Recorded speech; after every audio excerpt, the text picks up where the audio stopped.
Lastly, we seen that we have multiplied the continuous signal with the train of impulses function, which leads to the discrete time signal. That's y of t, which is equal to x of t multiplication with the train of impulses function. Therefore, as a train of impulses function will be written as an exponential Fourier series like this. That is delta of t with the delta of t is equal to 1 by t exponential of 1 by t exponential of e power j n omega naught t, which will be produced by our exponential Fourier series. Exponential Fourier series.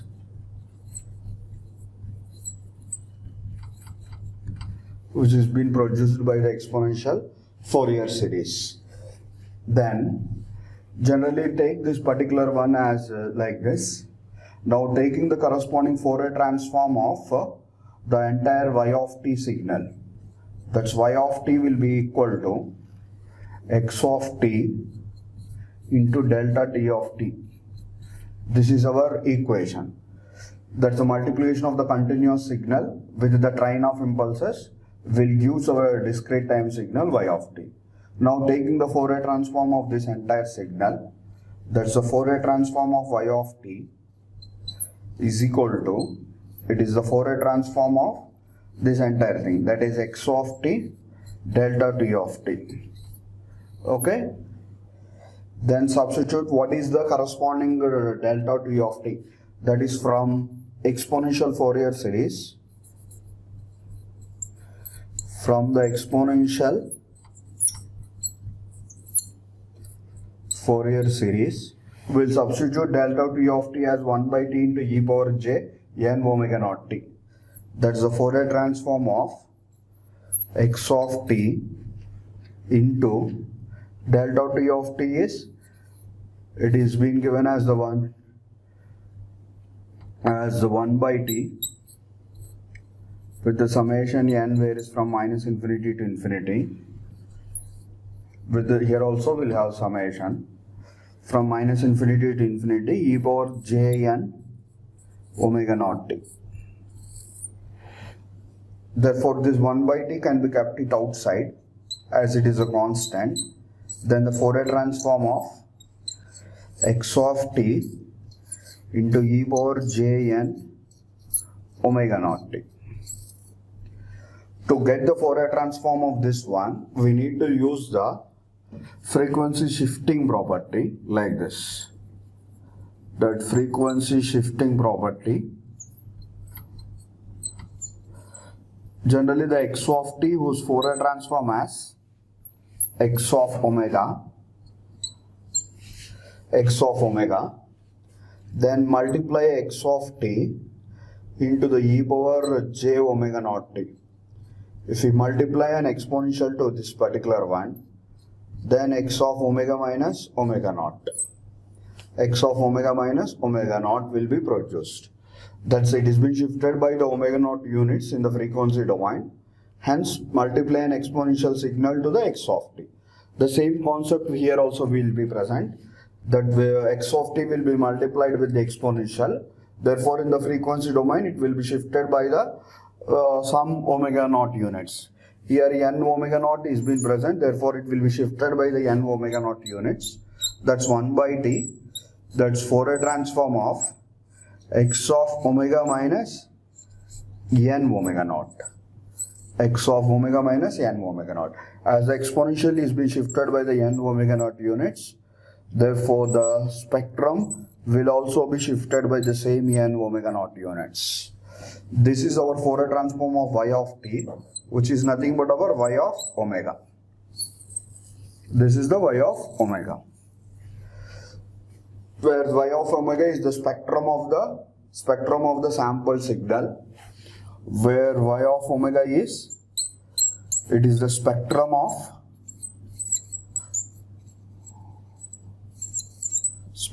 sample signal,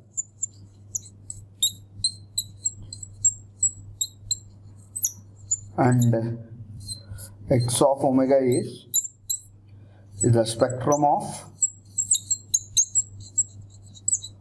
input signal. The relation between these two will be given like this. That is, y of omega is equal to 1 by t f of x of omega minus n omega naught. Okay, if we have that particular one as like this, from minus infinity to infinity, there also it will be written as summation n varies from minus infinity to infinity. That is the expression for the y of omega is equal to 1 by t summation from minus infinity to infinity x of omega minus n omega naught will be the spectrum of the sample signal. Right? Next.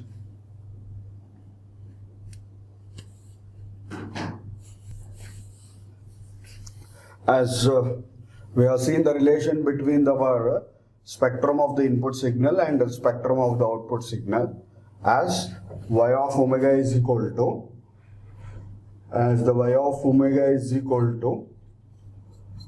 it's 1 by t summation n varies from minus infinity to infinity x of omega minus n omega naught. Now we need to plot this particular spectrums, that is the input spectrum from the input spectrum we need to get the output spectrum as it is. Therefore, from the expressions of the sample signal, it is being given as a sum of the shifted replicas of the original signal. As if we put n is equal to 0, we'll get an x of omega. If we put n is equal to 0, we'll get the x of omega as it is, with the amplitude as 1 by t. When we put n is equal to 1, we'll get 1 by t amplitude as it is. Here n is equal to 1 means x of omega minus omega naught. When n is equal to 2, it's 1 by t x of omega minus 2 omega naught. And n is equal to minus 1, it's 1 by t x of omega plus omega naught. And for n is equal to minus 2, it's 1 by t x of omega plus 2 omega naught, like that, and so on. These n values will be from minus infinity to plus infinity as per the summation. With each of them will have an amplitude of 1 by t, and it is be shifted by the n omega naught units like this. For n is equal to 0 like this, n is equal to 1 x of omega minus omega naught, like that. To see the spectrums, let us consider a particular diagram like this. With the initial spectrum as omega, first the input spectrum, the input spectrum is x of omega. Let it will be given like this, from minus omega m to plus omega m. That means it is being, this signal is said to be as a band limited with the highest frequency component at omega m, and above the omega m its values will be the 0, and below this omega m will have a certain frequency components. Those certain frequency components will be present in this particular triangular representation. That is nothing but our x of omega. Now to plot our y of omega, to plot the corresponding y of omega, let us consider the diagram like this. This is the y of omega. With the y of omega, this y of omega will be plotted based upon the values of the n, like this. N is equal to 0. First one as the n is equal to 0. For the n is equal to 0, it will be given as 1 by t to x of omega, where the x of omega spectrum is this particular one. But it will be, amplitude will be how much is 1 by t.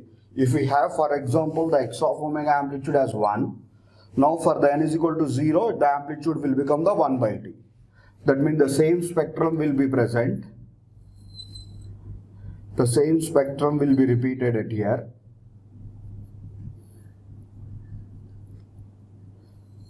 With the amplitude as 1 by t. This is for n is equal to 0. This is for the n is equal to 0, like that.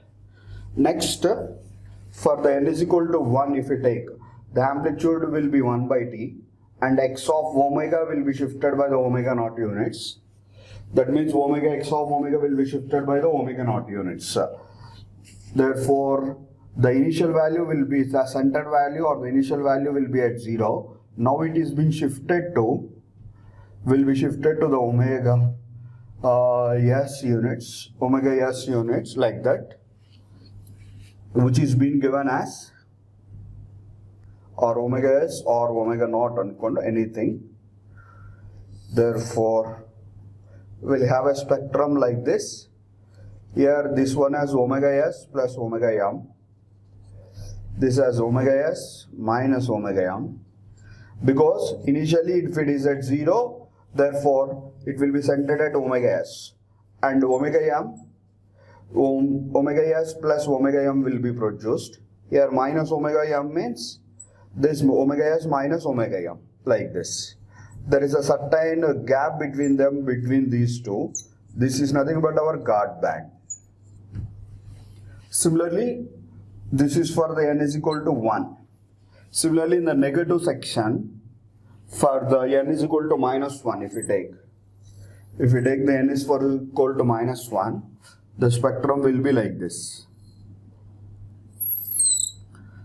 which will be shifted to minus omega s or minus omega naught with the plus omega m and the minus omega m. As per this one, 0 will be shifted to minus omega s, omega m will be shifted to minus omega s plus omega m, and minus omega m will be shifted to minus omega s minus omega m, like that. And each one will have an amplitude of 1 by t only. This is y of omega. Next, if we use next slide.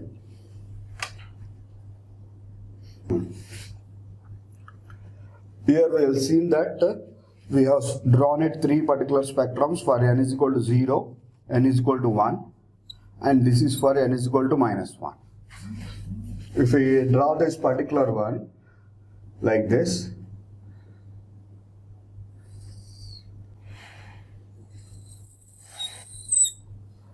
the same spectrum, that's y of omega is equal to a rectangular function between minus omega m.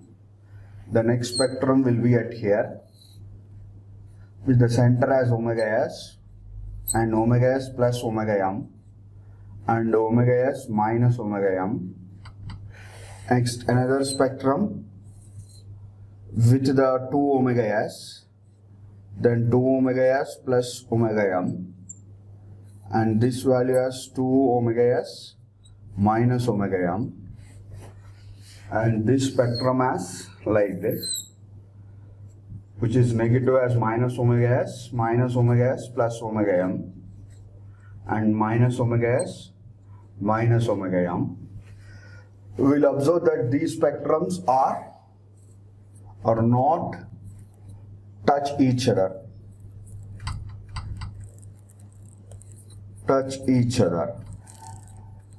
Therefore, the condition as we'll have a certain guard band between them. Therefore, the relationship here is, we can observe this particular one. For this case, it is omega s minus omega m will be greater than omega m. That is, omega s will be greater than 2 omega m. Therefore, fs will be greater than 2 fm. This is nothing but our case of oversampling.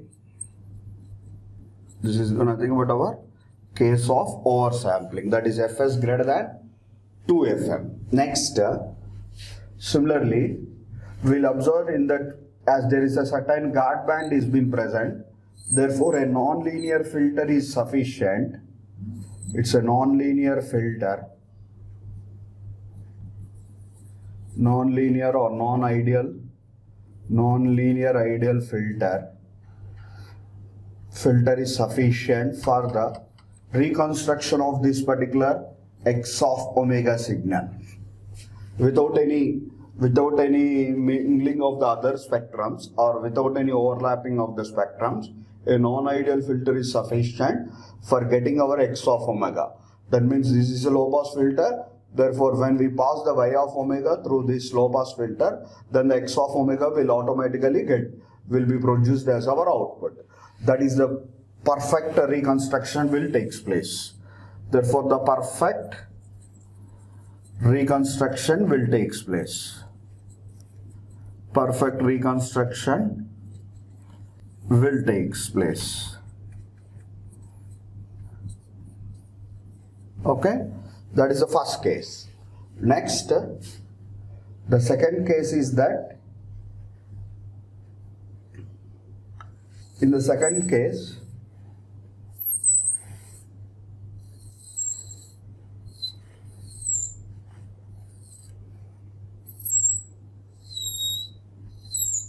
we'll observe now the spectrums in the first case as the spectrums are not touch each other.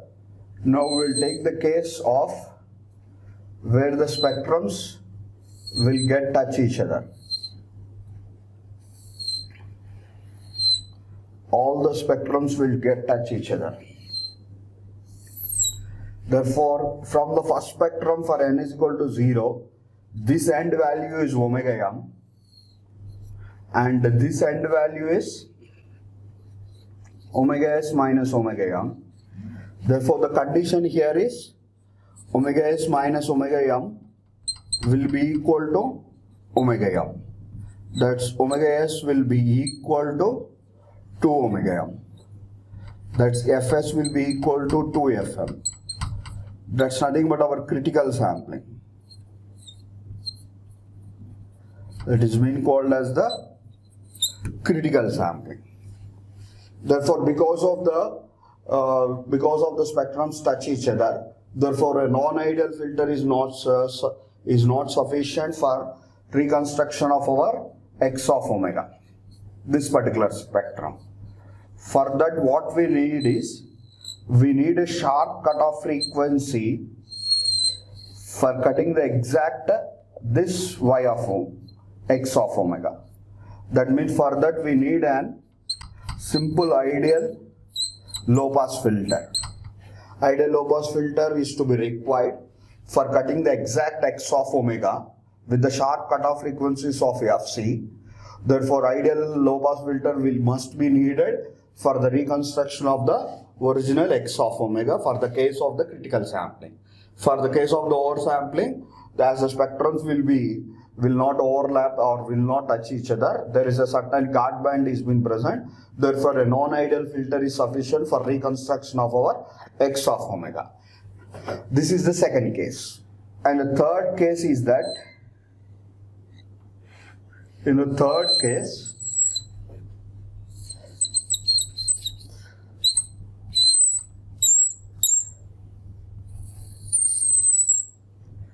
now the spectrums, the first spectrum draw as is omega m to minus omega m.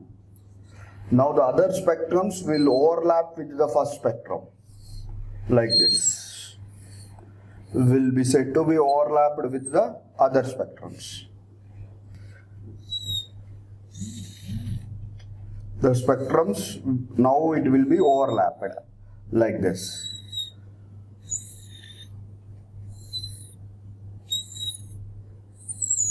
All the spectrums in the positive as well as in the negative will be overlapped. Therefore, this for n is equal to 1, this end value as omega s minus omega m. Therefore, this omega s minus omega m will be less than that of omega m. This particular value omega m will be greater when compared to omega s minus omega m. Therefore, the omega s will be less than 2 omega m. Therefore, the fs will be less than 2 fm. That is nothing but our undersampling. That's nothing but our undersampling. In this case, as the spectrums are being overlapped at here, therefore, whether when you use this ideal filter or the non-ideal filter, we cannot get the original spectrum alone as our output. Therefore, a small part of this n is equal to 1 spectrum and a small part of n is equal to minus 1 spectrum will also be produced. Therefore, our x of omega is distorted.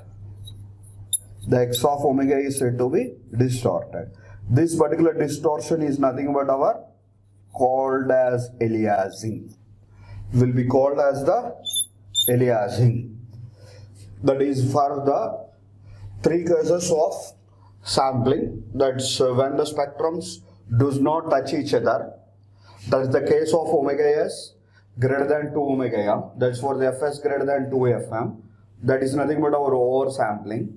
Next, for the omega s, when the spectrums are dash touch each other, therefore omega s is equal to omega m, that is fs is equal to 2 fm. That is the case called as the critical sampling. When the spectrums overlap to each other, therefore the omega s minus omega m will be less than omega m, omega s will be less than 2 omega m, fs will be less than 2 fm. Therefore, in this particular case only, it will be the distorted version. That's nothing but our aliasing effect. Okay, these are the three cases. It clearly shows that the 3 points I have been covered here. The first point is for the, as we have seen that the omega is greater than 2 omega, the spectrums represents a large separation between them here. Therefore, which is nothing but our guard band, which makes the process of filtering much easier and effective. Therefore, a non-linear or non-ideal filter is been sufficient for the reconstruction of the original signal. Right. Next. Next, we have seen that for the omega s greater than 2 omega, as the spectrums have a separation between them, as there exists a guard band between them, therefore a non-ideal filter is sufficient for reconstruction of the original signal. Now come to this particular omega s for less equal to 2 omega m. There was no separation between the spectrums, hence there was no guard band, hence an ideal filter must be required for the reconstruction of the original spectrum. Right? That is the second case. In the third case, for the omega s less than 2 omega m, the spectrums overlap with each other. Therefore, then high frequency components will combine with the low frequency components, and there is a distortion, and the reconstruction of this original spectrum is not possible with any filter. This type of distortion is being called as an aliasing. And as aliasing avoids in the first two cases, that is for omega s greater than 2 omega m and omega s equal to 2 omega m. Therefore, for the proper sampling can be done by for the cases of omega s greater than 2 omega m. That's nothing but our fs greater than 2 fm. That is a statement which says that for the particular sampling theorem, the sampling frequency must be greater than, that the sampling frequency must be greater than or equal to twice that of the maximum frequency component, where fm is the maximum frequency component. We need to take the sampling process with the fs greater than or equal to 2 fm, then there won't be any aliasing.